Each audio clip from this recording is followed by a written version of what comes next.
This semester I am teaching trigonometry.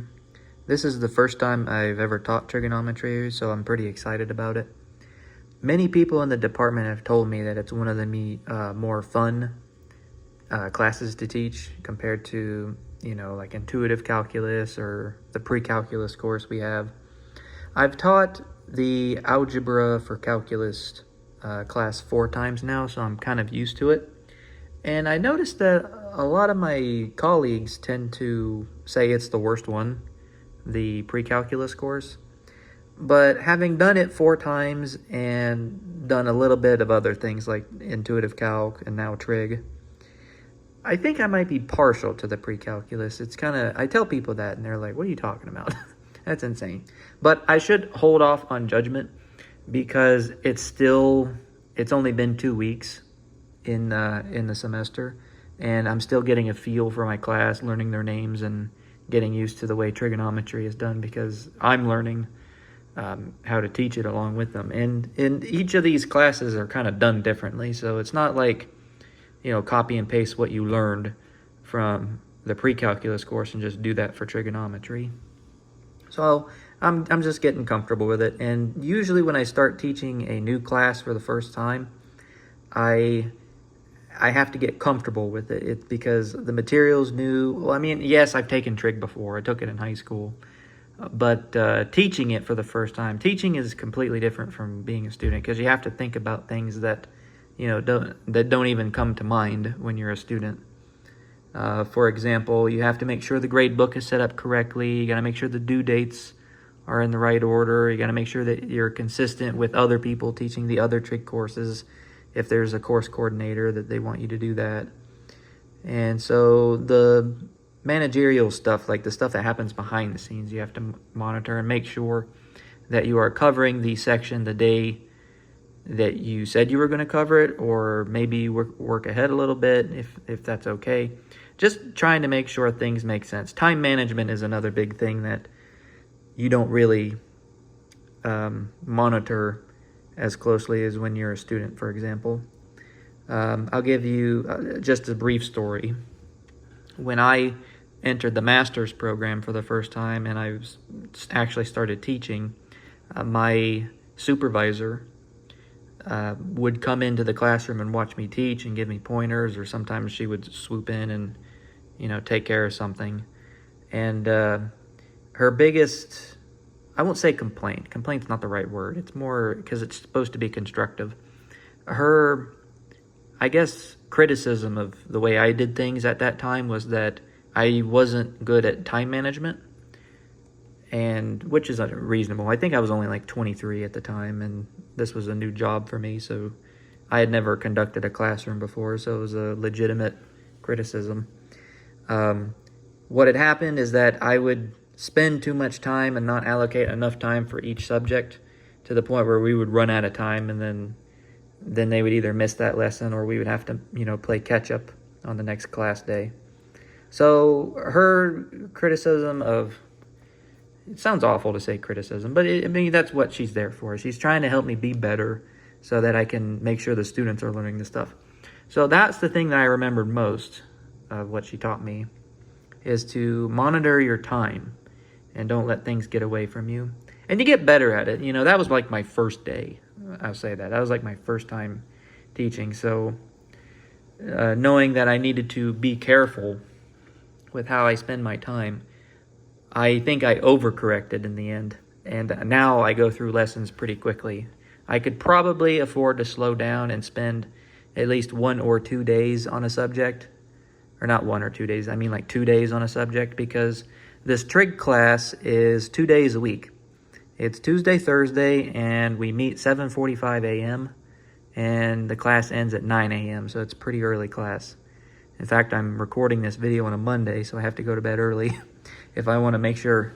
One of my biggest fears is missing my own class, like sleeping in too late, because that's unforgivable. If you do that, I don't know how big in trouble you're going to get. I think you'd probably try and minimize the number of people that find out about that. But that's going to be pretty hard because my class is about 40 students big, which is a big class. So you got to be careful with that. It's when you're a grad student, you're more like an employee than you realize. But so far, that's never happened. That's never happened for me. I have slept through one of my grad student courses before, sad to say, although I think that's only happened maybe once, maybe twice in 2.5 years. But for classes that I teach, that's never happened. So hopefully, knock on wood, or plastic, or whatever this table is made out of. But I've lost my train of thought. So trigonometry, Tuesday, Thursday, early in the morning. And I try and do one lesson every day where I just kind of teach from the book and I work through the examples and I try and explain things. I don't know if that's the best way of doing things. I mean, it's the way my instructors go through, but I know that doing problems is more lucrative. And I do think I should give them more problems, although I am giving them examples. And what I have here is a quiz that I wrote and gave them last Thursday. So that Thursday was our 4th class, except not really, because we had a 2-hour delay. And because my class is early in the morning, it basically got canceled. So we've really only met 3 times. And on Tuesday, the day it was canceled, I sent out an email and I told my students to read this section in the book. And then I told them that they would get a quiz. And this is what they were expected to know for the quiz. And this is the quiz that I have in front of me. And I just wrote it up here, pen and paper from memory. So let's look at the quiz I wrote, and you guys can tell me what you think of it. So the first question says, give an example of an angle that is coterminal with 45 degrees. The only thing that you need to know for number 1 is what is the definition of coterminal. And there are multiple right answers to this. So it's just another angle that coincides with 45 degrees. They have the same terminal side, if you want to get technical with it. So the basic example that I could think of is just add 360 degrees to 45 and get 405 degrees. That's just one example, so that's all I was looking for. Question 2, you have a circle. It has radius 3. You open up, you look at a central angle of 120 degrees. And the question is to find the arc length S. So this tests whether or not they know that formula S equals r theta. But they need to convert from degrees to radians in order to use that formula. So that was question 2. I believe the answer is just 2 pi. So 2 pi inches if the radius is 3 inches. Because 120 degrees is 1/3 of a revolution. 1 revolution is 2 pi. So you have 2 pi over 3, and then you multiply that by 3, and you get 2 pi. So that's all I was looking for. Question 3a, what is the cosine of negative 30? So they can do this in a number of different ways, but in the hint that I gave them, I said know that cosine is even and sine is an odd function because we covered even and odd functions. So cosine negative 30 is the same as cosine 30, and cosine of 30, I believe, if I can do unit circle in my head, it should be 1/2.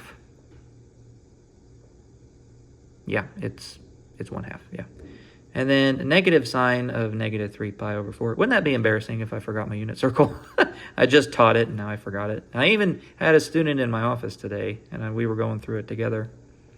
And then negative sine of negative 3 pi over 4. Because sine is an odd function, it's equal to sine of 3 pi over 4, which 3 pi over 4 is a 45-degree reference angle from the negative x-axis.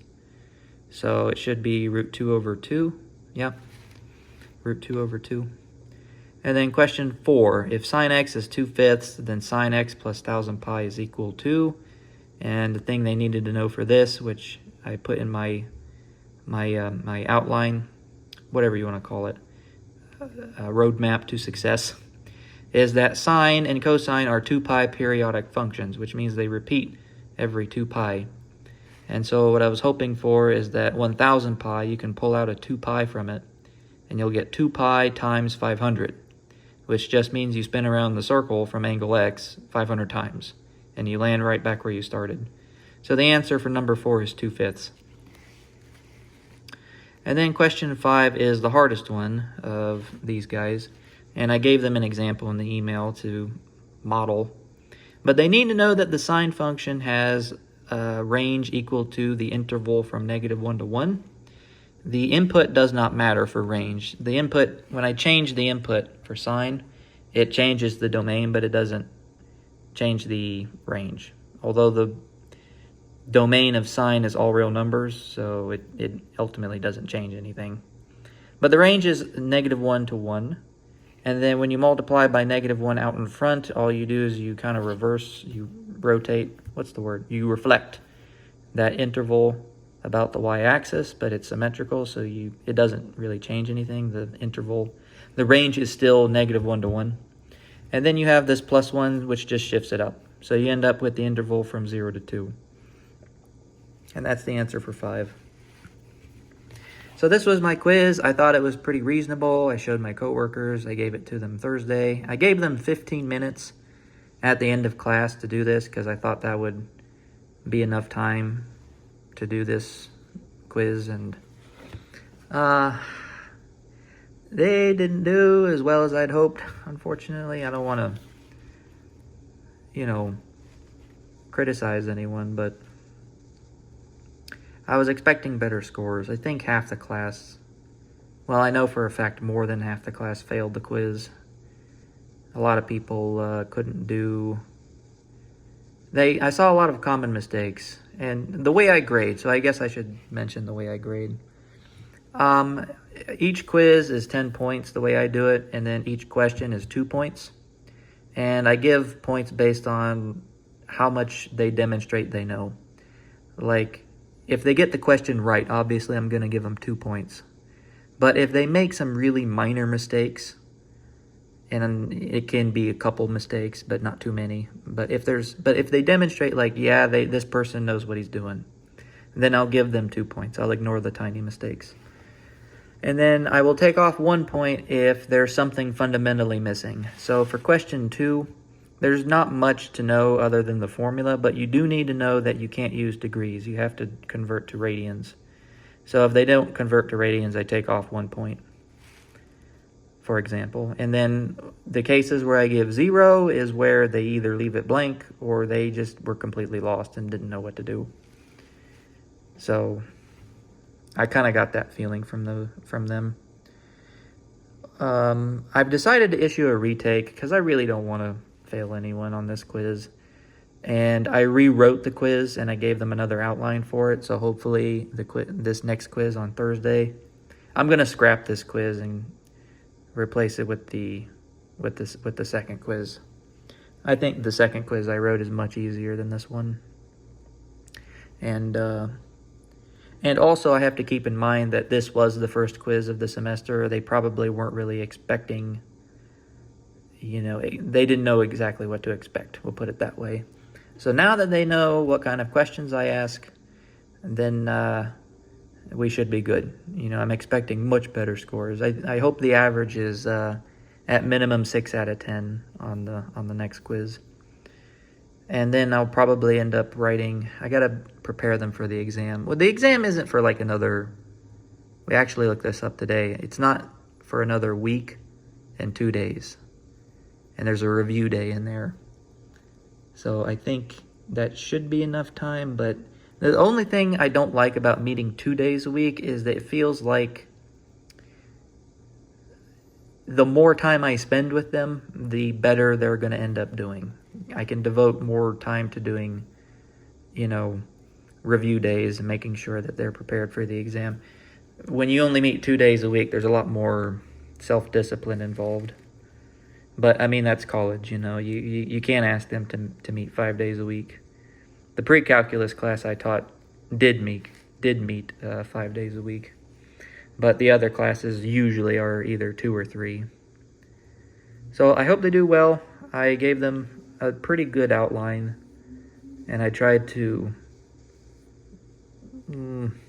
maybe write a quiz that seems more familiar. I know that if they follow along with the homework, they should be fine. But this is what we've done so far. We're not that far into the semester.